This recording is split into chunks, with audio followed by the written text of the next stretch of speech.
In 2008, we were treated to our third and still most recent Punisher movie named Warzone. When it came out, it felt like a breath of fresh air, as well as the logical climax of the at the time 90s style edgy superhero film environment. But how does it hold up 15 years, a live action Netflix series, and the entirety of the MCU later?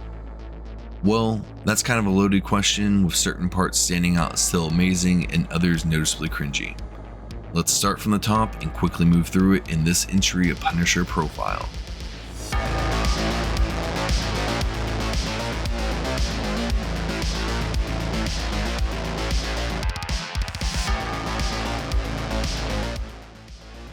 The late great Ray Stevenson donned the infamous skull for this live iteration of the Punisher. Even though named Warzone, this film pulled mostly from the Punisher Max comic series. From watching the making of this movie, it was clear that a lot of passion went into it, especially in the combat scenes, aiming to recreate certain iconic panels. I would even go as far as to say this movie understood the core character of the Punisher more than most media, with making him a brutally dry badass, but openly not wanting to be doing what he's doing, and more so, doesn't want others to be doing what he's doing. Our opening is far more direct and to the point than the 2004 film, showing the Punisher watching a report about a crime boss getting off on many charges, followed by him doing some battle prep work. We then see the same crime boss's family gathering with cops staked outside on duty. Cops doing cop things, mobsters doing mob things, leaving the Punisher to come in to do Punisher things. This first conflict is one that I often think about for this movie. Even though it is small in scale, you see multiple tactics employed by our anti-hero, with many iconic shots and a surprising amount of gore on display. Due to a family dispute, our main antagonist for this movie and his crew are already gone by the time the Punisher made his brutal entrance at the first base. But this does not save them from Frank's attention, as he is looking to tie up all loose ends and take out the new big boss after the previous one just got beheaded. At the second base, despite the Punisher's stealthy entrance, things quickly go sideways, with an undercover agent getting shot, which alerted both the mobsters there as well as the authorities of the Punisher's presence. Within the chaos, the big bad, Billy the Beaut, is left to be ground up in a glass recycling machine, with his most inner circle being arrested on the spot, with our main man escaping to a subterranean base hidden somewhere between the New York subway systems. We are then officially introduced to Agent Budiansky, who works for the FBI and is out for revenge for the agent Frank had just killed. At this point in the story, we have been shown a wide scale of how the law enforcement views the Punisher, from those who secretly are helping him, to others who admire him, while some just try to ignore him altogether, and now we have Budiansky, who is serious about bringing Frank Castle to justice. This brings the agent to join the Punisher Task Force, comprised of one officer inside of a large basement room full of files. As Frank is breaking into his guy-at-the-computer style partner Microchip, that Punisher is retiring, we then see the transformation of the Beaut into Jigsaw, which the film did a great job of making absolutely haunting and brutal looking. Jigsaw then introduces us to his solution to the Punisher problem, getting his brother James out of the asylum. The progressively more unhinged Looney Bin Jim was created just for this movie and can overpower some scenes that he is in, but he definitely proves to be a chaotic force throughout the entire film. Consumed with guilt and believing he is now taking care of the whole mob family, Frank now struggles more than ever with the cost of his vigilante role. Wanting to give up the title and now devoted to make amends to the agent's family, Frank goes to drop off a large sum of money before being held up at gunpoint by the grieving widow. Frank helps her with her aim and encourages her to use her training to end his life right there on the spot.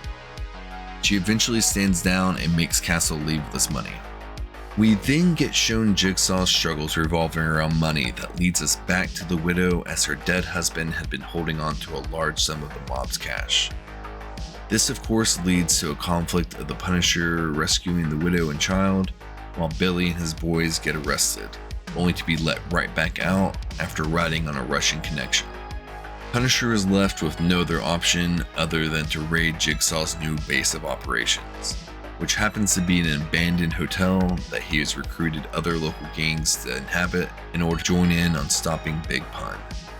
After an entertaining fistfight between Frank and Budiansky, we are then shown the Punisher task force reluctantly joining forces in order to save the fallen agent's family.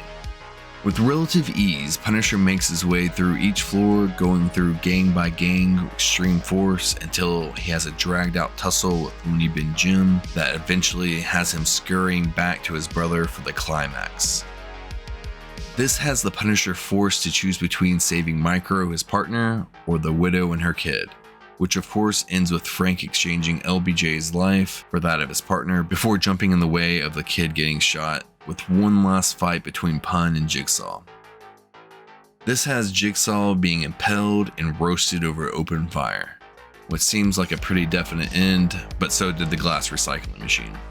This movie is full of character, some comic characters such as the mob and cops, while others is very late 2000s coded, like the younger mobster that looks like a backup singer from My Chemical Romance, as well as whatever you'd classify Looney Bin Jim as.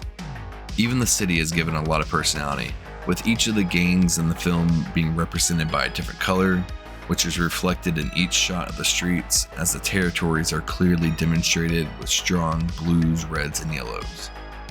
Between the high levels of gore and some strong stereotypes displayed, it is hard to imagine this movie coming out at any other time other than the time frame in which it did.